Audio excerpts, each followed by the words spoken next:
Olá, meus amigos, muito boa tarde. Estamos alegres, estamos felizes porque Deus nos concedeu mais uma oportunidade de falarmos de Bíblia, falarmos da Palavra de Deus, ok? E hoje, nesta tarde, gostaria de partilhar com vocês um assunto importantíssimo, que é a lei de Deus. A lei de Deus está em vigor, não está em vigor?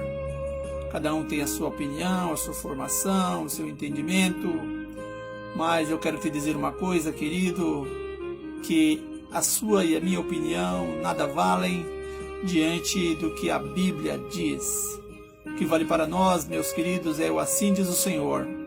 Então vamos nós adentrar aqui a um pequeno estudo, e se você quiser, anote aí as passagens bíblicas, porque não irei lê-las, mas somente as citarei. Então você anote para que você possa, com calma, depois praticar o seu estudo particular com muita oração, ok? Vamos falar um pouco sobre a natureza de Deus. Em primeiro lugar, a lei de Deus, meus queridos, é o reflexo do caráter de Deus, ok? Você quer conhecer Deus, saber como Deus é? Medite na sua lei, ok? A lei, os 10 mandamentos refletem o caráter de Deus, ok? A lei de Deus possui os mesmos atributos do seu legislador. Quem é o legislador? É Deus. Deus é o legislador. A Bíblia diz que a lei de Deus é perfeita, Salmo 19, versículo 7. Diz que também que a lei é santa e boa, Romanos 7, versículo 12. No Salmo 119, 151 diz que ela é verdadeira. A lei de Deus é verdadeira. E também diz que é justa, lá no Salmo 119, versículo 172, ok? Também diz a palavra de Deus que ela é uma lei eterna, ok? Não é uma lei que tem um prazo determinado, né? Que nem agora com essa história do coronavírus, foi criado alguns decretos, leis, mas a tendência é que eles percam a sua validade à medida que o problema for sendo resolvido, certo? Então, a lei de Deus é diferente da lei dos homens. Ela é uma lei eterna, ok? Ela era obedecida desde os tempos muito antes do Sinai. Gênesis 26, verso 5, Êxodo capítulo 16 e Êxodo capítulo 18, verso 16. E continuou em vigor mesmo depois da cruz. Interessante, né? Você vai ver isso aí em Atos 17, versículo 2, Tiago capítulo 2, verso de 10 a 12, 1 João capítulo 2, verso 4, Apocalipse 14, versículo 12, ok? Também diz que a lei é espiritual. Isso quer dizer que você não vai conseguir guardar os mandamentos se você não for espiritual, porque a lei ela é espiritual, ok?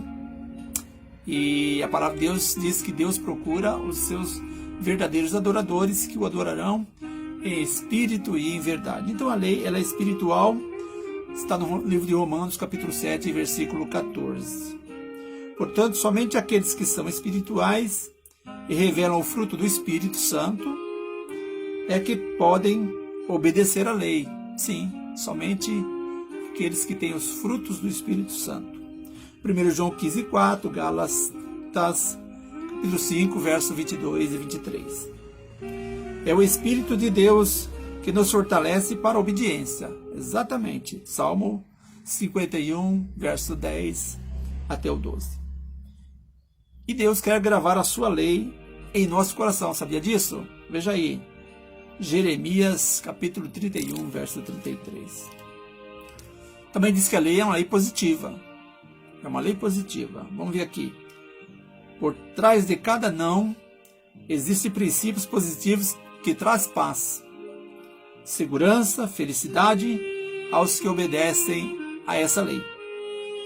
Por exemplo, o 6º mandamento diz: não matarás.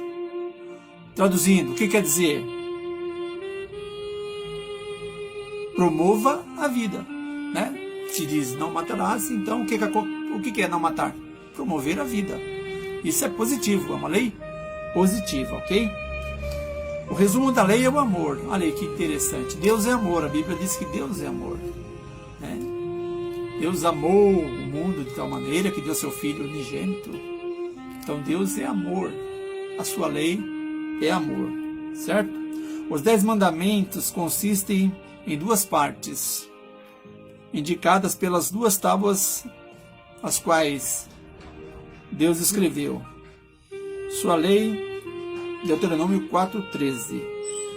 Os 4 primeiros mandamentos regulamentam os nossos deveres para com Deus. Primeira tábua, 4 mandamentos, é os nossos deveres para com Deus.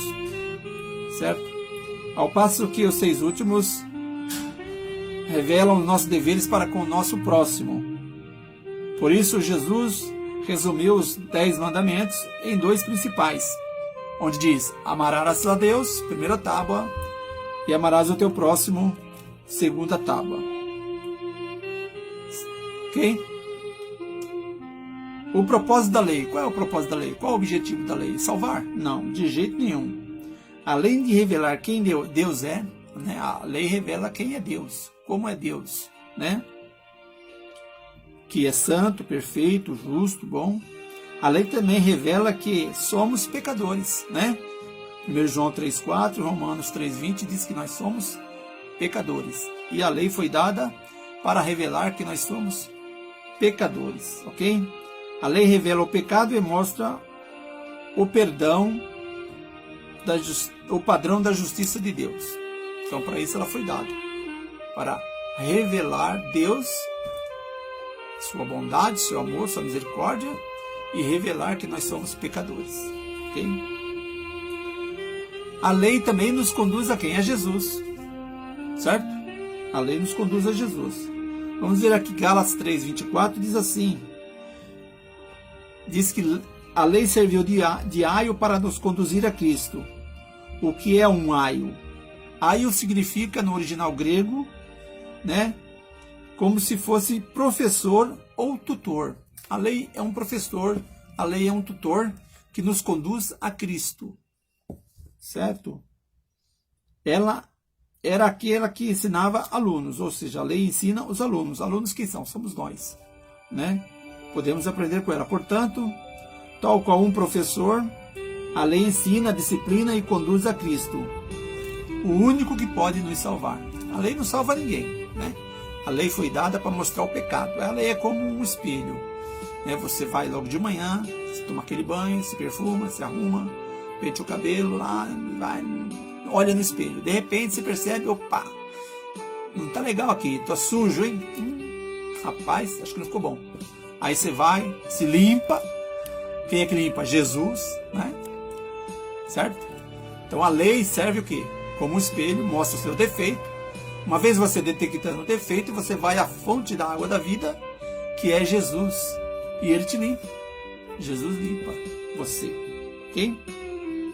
A lei serve para a proteção contra a frustração, contra lares destruídos, contra os vícios, contra o estresse, contra o egoísmo, contra a prisão e difamação.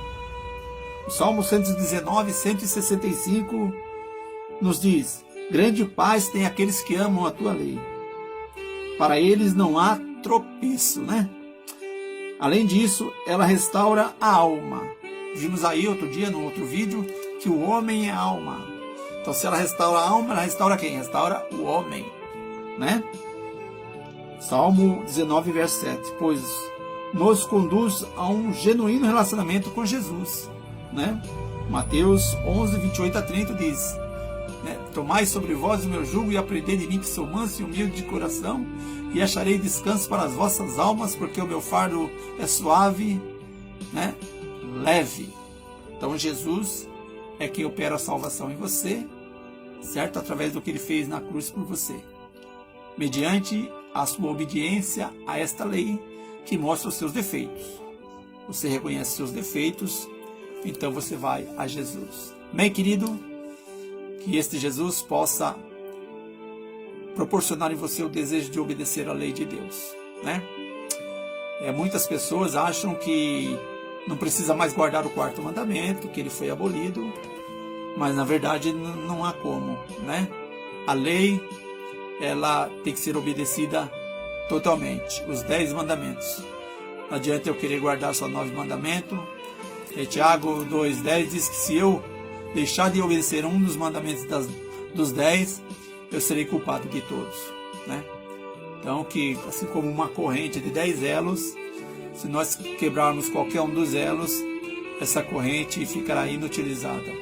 Então, se nós desobedecermos a qualquer um dos mandamentos, não importa qual, se é o 7º, se é o 4º, se é o 3º, se é o 2º, não interessa, nós temos que obedecer do 1º ao 10º. Que Deus te abençoe para isso, querido. Quero orar com você. Santo Deus e amado, cuida dessa pessoa que ouviu esta palavra nesta tarde, que ele possa se sentir feliz. Coloca nele o desejo, ó Pai querido, de obedecer a tua santa lei. Em nome de Jesus, o Salvador. Amém.